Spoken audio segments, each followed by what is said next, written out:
en el capítulo 6 de Miqueas, el profeta habla al pueblo en crisis y usa lenguaje jurídico, lenguaje de la corte para presentar su mensaje. Dios le dice al profeta: levántate y expón tu caso ante los montes y que los cerros oigan tu voz.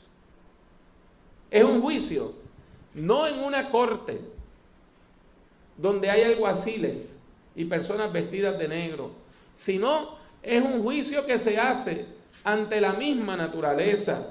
En obediencia, el profeta comienza a presentar su caso.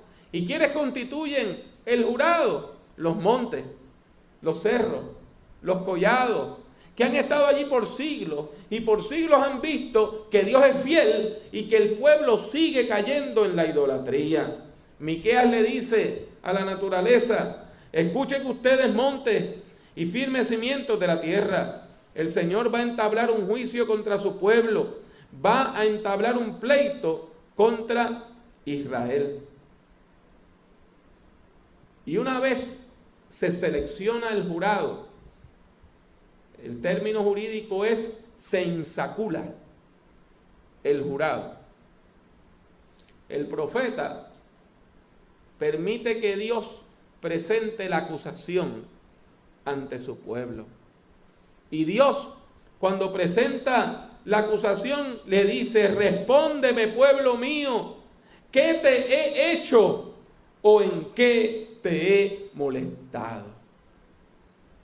Dios pregunta: ¿qué he hecho yo para que tú me seas infiel? ¿Qué he hecho yo para que tú te vayas de mi lado? El reproche divino se hace más fuerte, porque entonces Dios empieza a recordar los actos de liberación. Cómo Dios encontró al pueblo esclavizado en Egipto y le liberó. Cómo le pasó en seco por el mar. Cómo le acompañó por el desierto. Cómo lo llevó a la tierra prometida. Y aun cuando estaban a punto de entrar, que hubo personas como Balac que trataron de destruirlo, Dios siguió cuidando al pueblo. Si yo te he cuidado, si yo te he liberado, ¿qué he hecho yo para que me abandones? Dice el Señor. Esa queja no puede ser refutada. El pueblo es claramente culpable de la acusación. Por eso Israel no se defiende. El pueblo no contesta explicando por qué fue infiel. Sencillamente el pueblo responde pidiendo misericordia y le pregunta a Dios qué debe hacer para restaurar su pacto con él. El pueblo le pregunta a Dios: me presentaré ante ti, me presentaré ante Dios, me presentaré ante él con becerros de un año para ofrecérselos en holocausto. ¿Con qué me presentaré a adorar al Señor, Dios de las alturas? Esa es la pregunta que hace el pueblo. ¿Con qué me voy a presentar ante Dios para poder volver a adorarle y para poder restaurar mi relación con Él? El pueblo empieza a contestarse a sí mismo la pregunta y dice: bueno, hay por lo menos tres alternativas. Una es presentarme ante Dios con becerros de un año y ofrecerlos en sacrificio, llevarlos al altar, matarlos, derramar su sangre en el altar. Quizá eso restaure el pacto y sacie a Dios, quien ha sido ofendido. Y después el pueblo dice: no. Y entonces se adentra en el terreno de la hipérbole. No es cuestión de becerros de un año.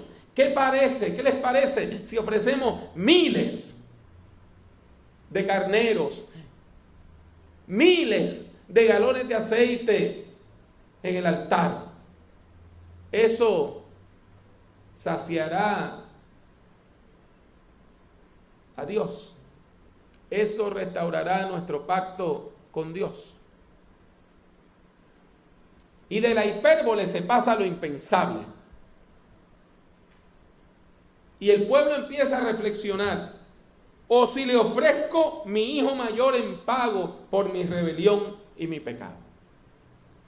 O sea, si sacrifico a mi hijo mayor, entonces Dios estará contento conmigo. Estas cosas a nosotros nos parecen descabelladas. Ninguno de nosotros traería un becerro para sacrificarlo en el altar de la iglesia, ni derramaría la sangre de miles de animales pensando que eso sería agradable a Dios, y mucho menos asesinaríamos a un niño. Pero en el mundo antiguo todas estas cosas eran comunes. En el mundo antiguo la gente pensaba que si sacrificaban la sangre de un animal, eso saciaba la ira de los dioses. O si llevaban en tiempos de fiesta centenares y centenares de animales, que eso era agradable a Dios. Y aún había un dios cananeo llamado Moloch, también considerado con el nombre de Milcom o de Chemosh, dios del fuego, que pedía que la gente tomara a su primer hijo, a su hijo primogénito, y lo echara al fuego. Y aunque usted no lo crea, aún hubo un rey de Judá, llamado Acaz, hijo de Jotam, que hizo eso. Segunda de Reyes 16:3 nos dice que él pasó a su hijo por el fuego. O sea, lo echó al fuego en sacrificio, tratando de buscar el favor de los dioses. El profeta escucha las opciones del pueblo y responde inmediatamente. Miqueas le afirma al pueblo que Dios no desea nuestro sacrificio. Es más, Dios no necesita nuestros rituales. ¿Lo entendió bien? Dios no necesita sacrificios u ofrendas para ser Dios. A Dios no le interesa ver correr la sangre de carneros.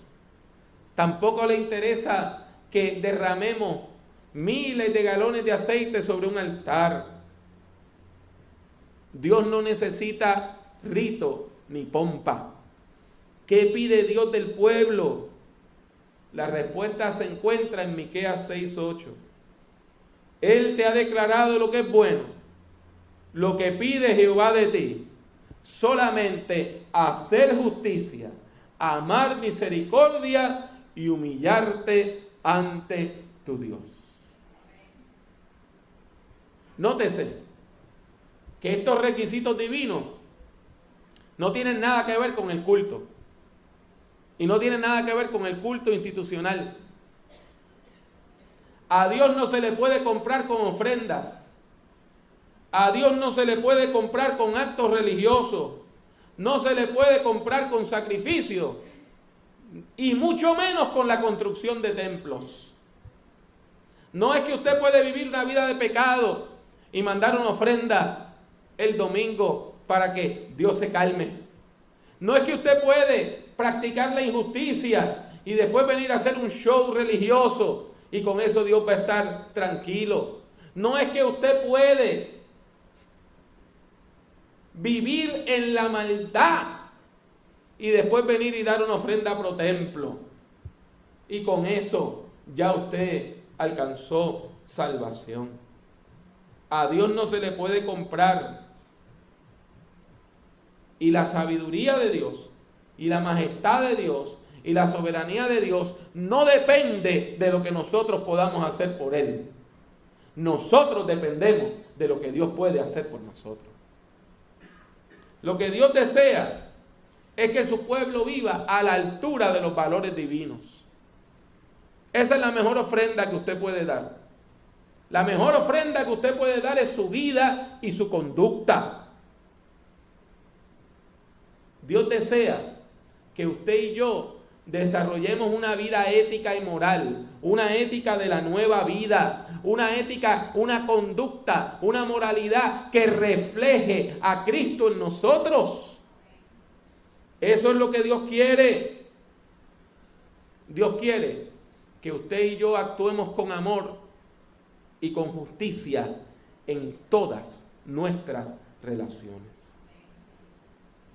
Nótese que los 3 requisitos que enuncia el versículo 8 tienen que ver con la justicia, tienen que ver con la ética, tienen que ver con el amor. Lo primero que Dios pide es justicia. La palabra que se traduce aquí es mishpat, que quiere decir leyes. Hay que cumplir las leyes. Hay que cumplir las leyes divinas. El segundo requisito es un juego de palabras. Amar misericordia. ¿Por qué le digo que es un juego de palabras? Porque una forma de traducir esa frase es amar el amor del pacto. Se usan 2 verbos que tienen que ver, 2 palabras que tienen que ver con el amor. El primero es el verbo amar y el otro es la palabra hesed. Y hesed es una palabra hebrea que no tiene traducción al español. Hesed quiere decir amor, misericordia, fidelidad, pero todo en relación a un pacto que nos une a Dios. Hay que amar la fidelidad de Dios. Hay que amar la misericordia de Dios. Hay que amar el amor de Dios. Y en tercer lugar, cuando el texto nos dice humillarte ante tu Dios, en hebreo lo que dice es caminar con humildad ante tu Dios.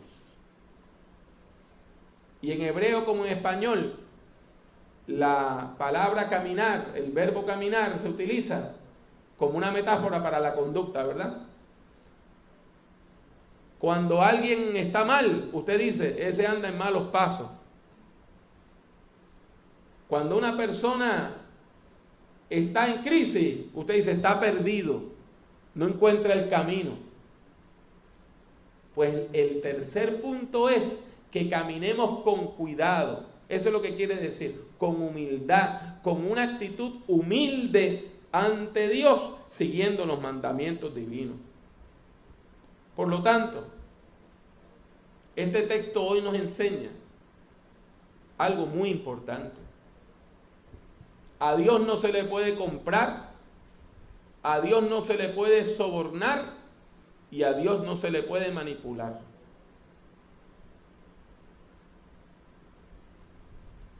La gracia de Dios no está en venta.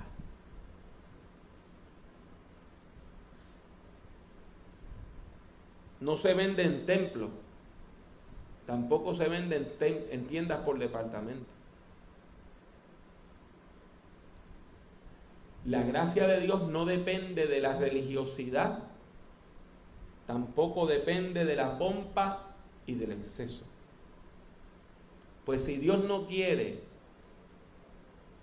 culto y ritual, ¿qué pide Dios de nosotros? Sencillo. Dios pide que la humanidad practique la justicia, ame la misericordia y viva una vida que esté de acuerdo con los valores divinos. Dios no pide menos y Dios no pide más.